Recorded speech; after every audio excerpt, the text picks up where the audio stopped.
And this ain't financial advice.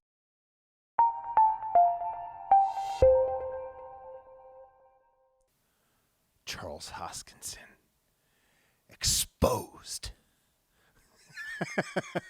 I love those titles. Aren't they the best?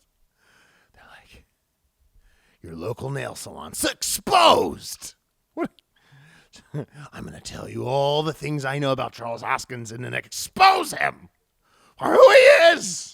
No, honestly, Charles Hoskinson is one of the most brilliant people of our generation. If you don't follow Charles' YouTube platform, you need to go and follow him directly after watching this video. I've come across a lot of personalities in my life and exposed. No. And he is a very unique personality. He's a very special person. And I say that with the highest regard. It's not often that you'll see me get on a YouTube channel and be a blowhard about somebody, but I literally look up to that guy. I admire what he's doing. I admire what his vision is. And it just makes, the more I listen to him, it's like, it makes you ask a lot of questions. Like, who is this guy? I mean, reading about Charles, I found that Charles, he was born in Hawaii, and I think quickly at a young age moved to Colorado.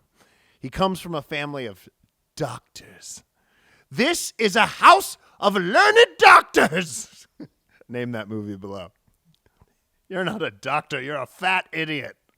No, he comes from a house of learned doctors, and his original plan was to be a surgeon.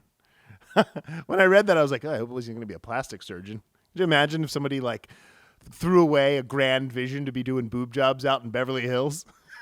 Like, I could have changed the world. I'm fixing this woman's, upper lip. But no, he comes from a family of doctors. He was homeschooled throughout high school, and then he attended the very esteemed Metro State University, and then he went on to Boulder after that, University of Colorado, Boulder. Boulder's a really cool town if you guys have ever never gotten out to Boulder, Colorado, where he studied analytical mathematical theory. I have no idea what that is. I'm not even going to pretend. I think it's when you analyze math and make theories about it. I really don't know what that is, but it was way above anything that I qualified for in college. And from that point forward, he became fascinated in Bitcoin, and he started the Bitcoin Learning Center. And the Bitcoin Learning Center was basically a place where people could get educated about Bitcoin. Everything's just the title, right? And I believe it was there where he met Vitalik Buterin, his sworn enemy in life.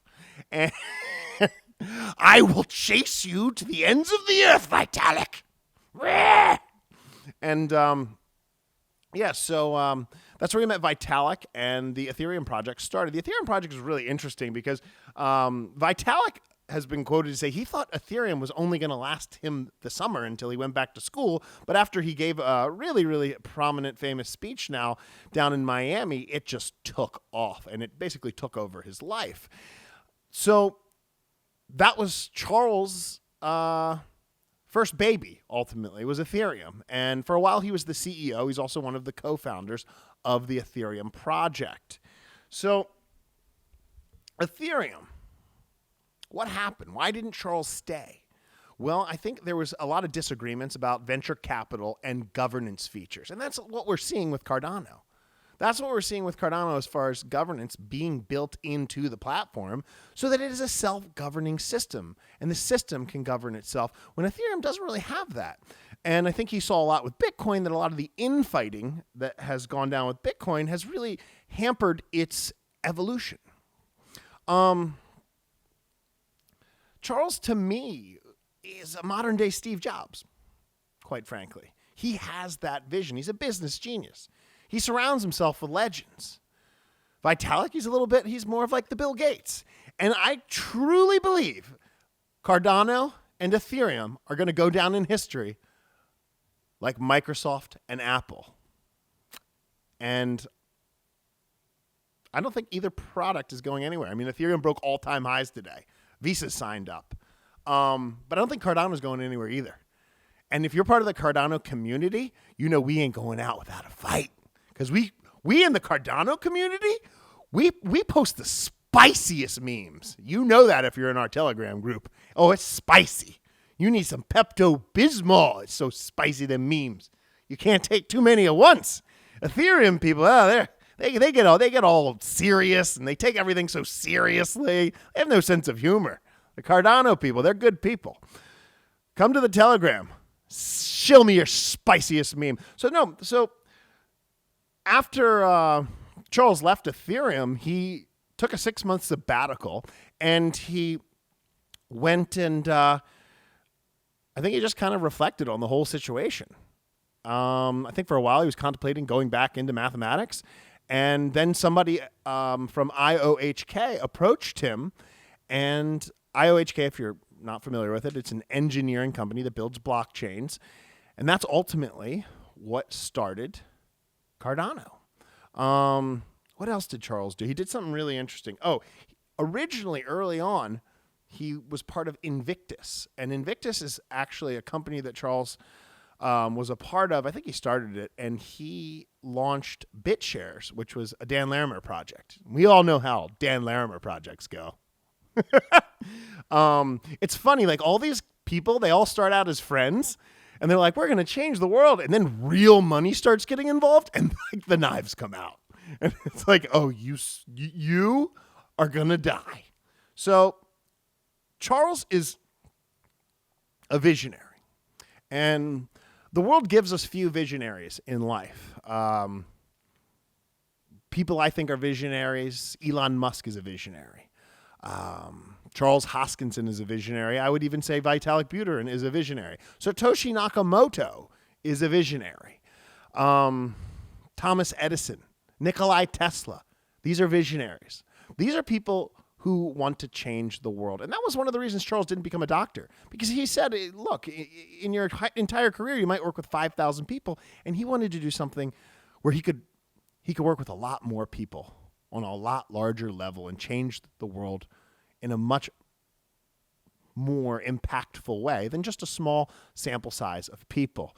Being a doctor, even if you are a plastic surgeon out there on Rodeo Drive, giving someone a new forehead, as we call them, a 5-head, that's a noble profession too. But I think taking the chance and taking the risk of what Charles is doing it's just an absolutely incredible thing. And look at what Charles has created with the Cardano community. I mean, it says a lot about a man to create a community like this, to have that sort of ethos and have that sort of passion and camaraderie that he's created around himself and this community. You don't see that in other blockchain projects. And you got to look at Charles. I mean, Charles has been quoted saying, "Hey, he's basically a billionaire." I'm sure now at Cardano, it's $1 and a Cardano. Cardano being at around $1.20, I'm sure he is a billionaire. And if you watch him, he's a man of simple means. I mean, look at his YouTube channel. You think he'd have some? You look at the Winklevoss twins and what their background looked like. They're like living it up in like some ultra contemporary, multi-million-dollar place. Charles is, Charles' little podcast studio. It looks like a college. No, he's a very outdoorsy kind of fella. Big Pink Floyd fan, from what I understand.